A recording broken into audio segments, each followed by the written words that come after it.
Hi everybody, this is Josh Becerra at Augurian. This is episode 5 of Augurs On the Town. I'm here with Michael Weber from Click 360. So you and I met when you were working in-house at a B2B tech client. So tell us a little bit about that experience working in-house first. Sure. So I took a more of a developer role, and so we ended up doing a lot of the website stuff, but most of these things are kind of things that you can make whatever you want out of there if, you know, they're open to that. Yep. And so then we started building out the analytics program from the marketing side, and we really worked with sales as well. We really wanted to kind of get that end-to-end view and try to say how can we actually move the needle from the marketing all the way to the revenue. Yeah, and so that's what we're going to be talking about today. I really respect Michael and his view of the sales and marketing alignment. I think that the time at the in-house client, you just gained a lot of visibility into like what are the issues that kind of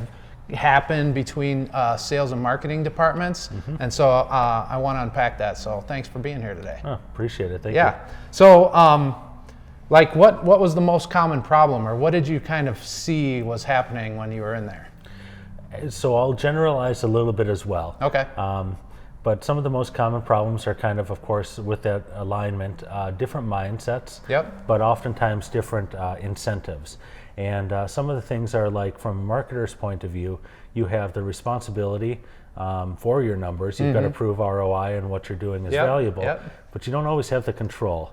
So you need to have the salespeople or the people who are out there talking with customers in a B2B space, different in each organization. Yep.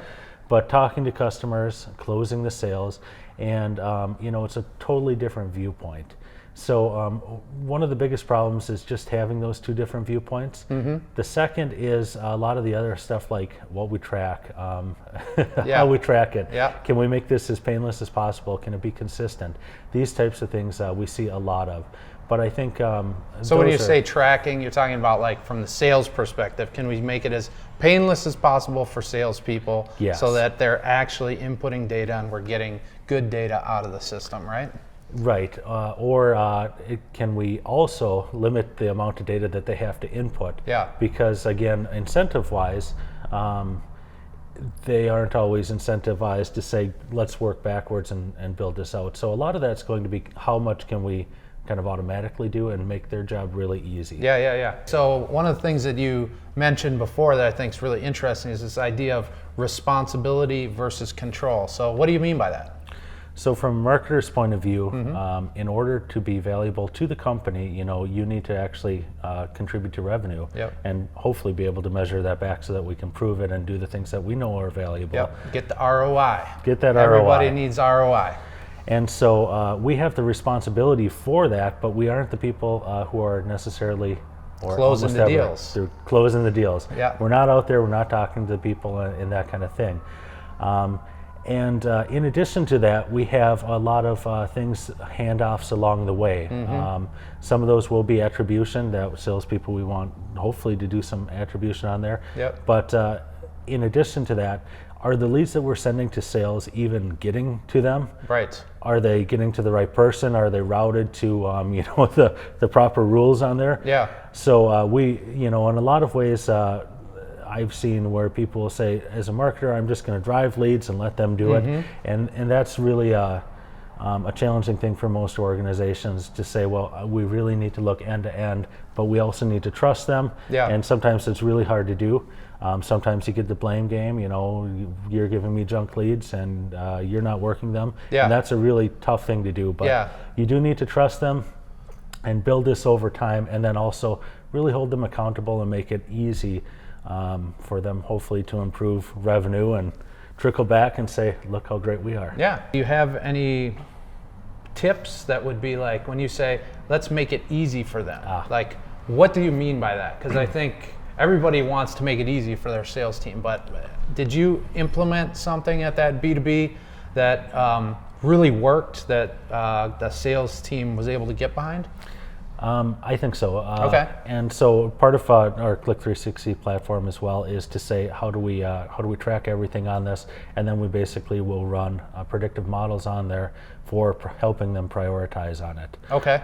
So talk a little bit more about that. Like you could That was a lot. I understand it because we've talked about Click 360, but this idea of tracking everything so that a salesperson can see who their top priorities are. Can you like just get a little bit deeper into that? Yes, from a slightly technical point of view. Yeah. What we basically look for is to say, are there ways that we can automatically group people once we track them and we have their behavior, as well as some other attributes, title and these kinds of things. But are there ways that we can automatically group people that when customer behavior changes over time, that we follow those changes.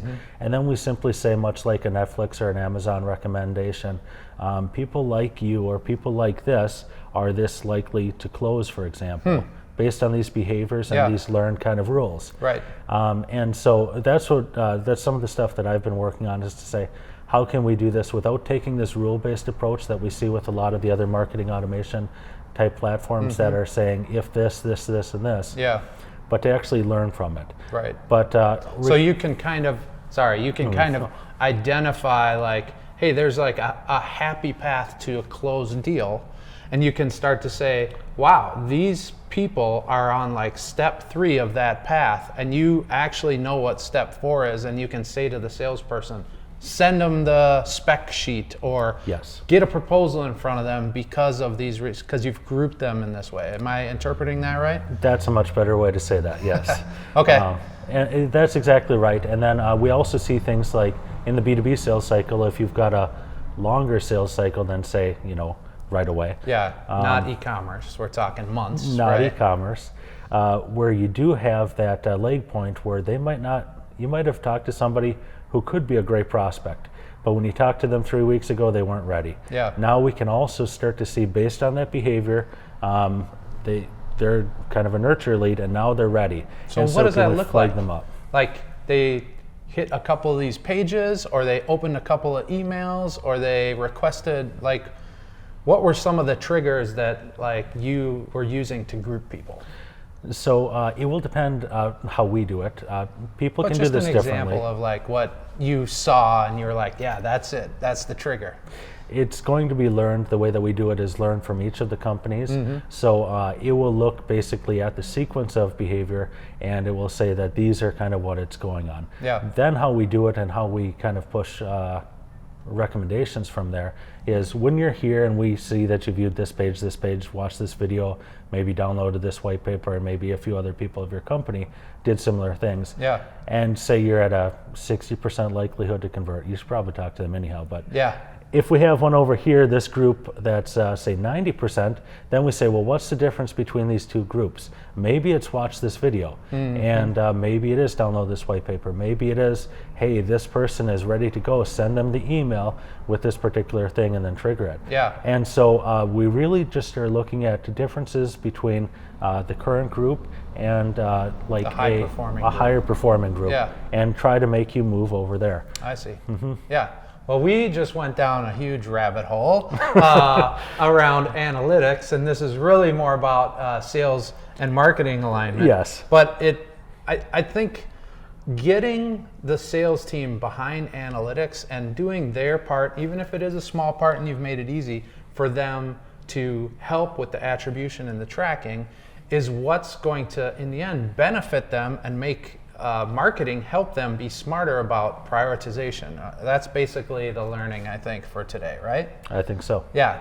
So, well, I want to thank you for being here, and I think we should do some follow-up video more on attribution and the analytics side of things.